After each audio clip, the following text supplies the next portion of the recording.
J'ai essayé de résumer vraiment ça en quelques lignes pour que ça soit clair pour vous. Ok? Le conflit, c'est quoi? On n'est pas d'accord. On n'est pas d'accord, mais c'est pas simplement on n'est pas d'accord. On n'est pas d'accord et ça dure sur le temps. Ok? C'est ça un conflit. C'est bloqué. On est dans une situation où il y a un blocage complet. Ok?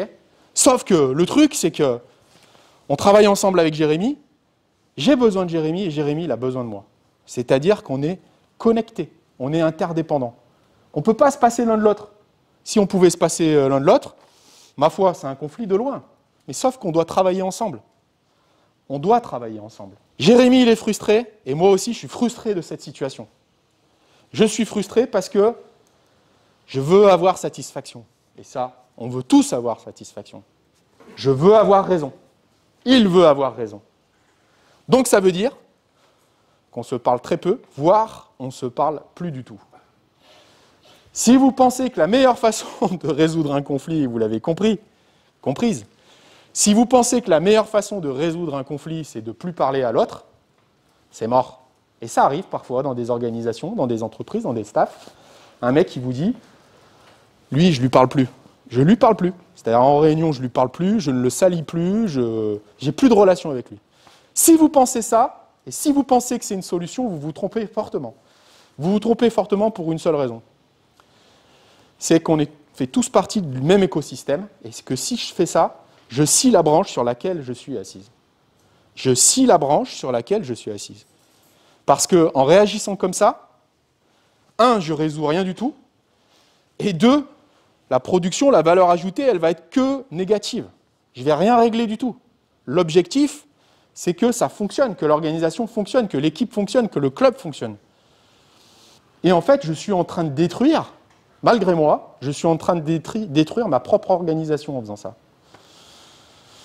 Ben ça, il faut que ça soit aussi un mécanisme qui soit inscrit en vous. Ok? Si je ne le règle pas, je détruis mon propre système et je suis voué, comme les autres, à la mort. C'est mécanique, c'est sociologique. Un conflit, incapacité à s'influencer mutuellement, c'est une situation dans laquelle l'une des parties refuse de satisfaire au moins un désir, un besoin de son interlocuteur. Excusez-moi. Donc c'est une définition très sémantique, mais en tous les cas, il faut savoir ce que c'est un conflit. Et quand on dit ça, ben, on se dit que des conflits, ça arrive tout le temps, tous les jours, toutes les semaines, etc., etc. Et je vais vous donner une anecdote qu'on connaît tous. Vous avez tous testé certainement. Si vous voulez faire chier à votre conjointe, hein, ou avec votre femme, hein, ou à votre mec, etc., etc., ben, vous arrêtez de lui parler et c'est réglé. Hein. Vous allez voir la situation. Ou très très rapidement, ça va dégénérer de manière très très forte. Très très forte. Parce que le besoin de communication, il est vital. C'est pour ça qu'on ne peut pas dire dans un club, dans une organisation, Yanis, je ne lui parle plus, c'est fini. Je ne le calcule plus. Et ça arrive parfois. Donc je le sais parce que je connais le club. Tu dis, mais tu ne lui parles plus au mec? Non, non, lui, ça fait des années que je ne lui parle plus. Ça ne peut pas fonctionner. Ça ne peut pas fonctionner. C'est pas possible. Le processus du conflit, alors là, je vais aller rapidement, parce qu'on l'a vu en fait. Hein. Je le résume très vite. L'étape 1, personne ne veut arrêter, personne ne veut céder, personne ne veut lâcher prise. Ça, c'est la première étape. Deuxième, à chaque échange, la frustration s'accumule et l'agression augmente. Ouh là là là là. Ça commence à monter. Troisième étape, on ne se contrôle plus. Plus personne ne se contrôle. Dans les paroles, dans les actes, dans le non-verbal, dans le verbal.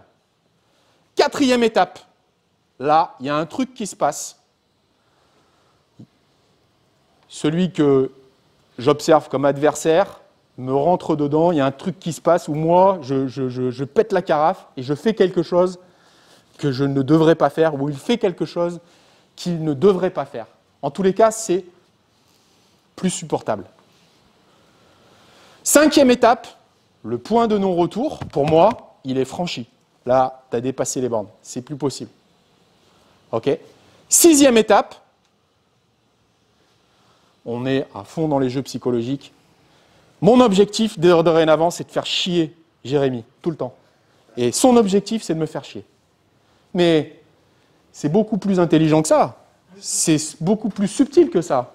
On se fait chier par des biais connexes, pas forcément de manière directe et frontale. Si on le fait, c'est une forme, mais c'est une petite forme. Par contre, j'interviens avec des personnes qui sont proches, je dis du mal de l'organisation dont il a la responsabilité, je dis du mal de la fonction des joueurs dont il a la responsabilité, bref, je le tue par des personnes interposées, et en plus, j'utilise les personnes parce que 3 fois sur 4, les personnes, elles m'écoutent et elles ne me disent pas « ferme ta gueule ». Ce que tu me dis, ça ne m'intéresse pas parce que ça ne fait pas avancer l'organisation. 75% des fois, sociologiquement parlant, les gens écoutent et ne réagissent pas. Ça doit vous parler, forcément, parce que ça arrive tout le temps. Mais ce que je veux dire, de toute façon, il est trop tard. Non, tu peux toujours intervenir. Si. Ah si. Si, tu peux toujours. Ah si. Et nous, on part toujours on est toujours dans ce que j'appelle la psychologie positive. On dit que tout est négociable, toute solution peut se trouver. Ok ? Moi, je ne suis pas sur l'optique c'est mort, on ne bouge plus. D'accord ? Je l'ai mis avec une autre forme de matrice qui moi, me parle, hein, personnellement, qui me parle bien.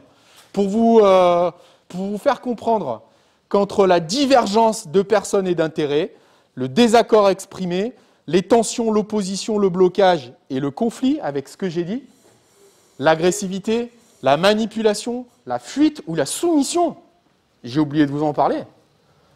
La soumission, c'est une forme de manifestation du conflit. Quelqu'un qui est soumis, quelqu'un qui ne prend jamais la parole, qui, quoi qu'il arrive, quoi que vous faites, baisse la tête, c'est souvent du non-verbal, hein, ok ?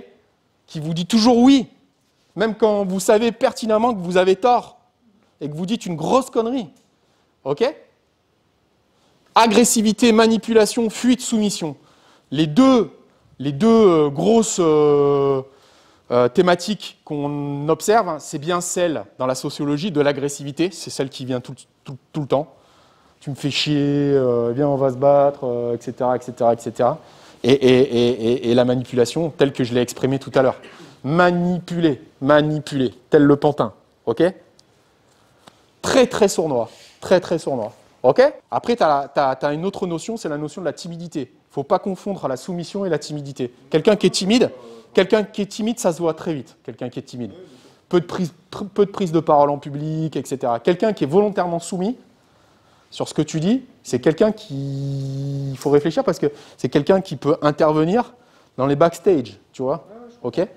Mais attention, hein, j'ai eu quelques collègues qui ont confondu la notion de soumission et de timidité, alors que être timide, c'est même dans un sport co, on pourrait imaginer que dans un sport co, on puisse progresser sur cette notion-là. C'est pas vrai.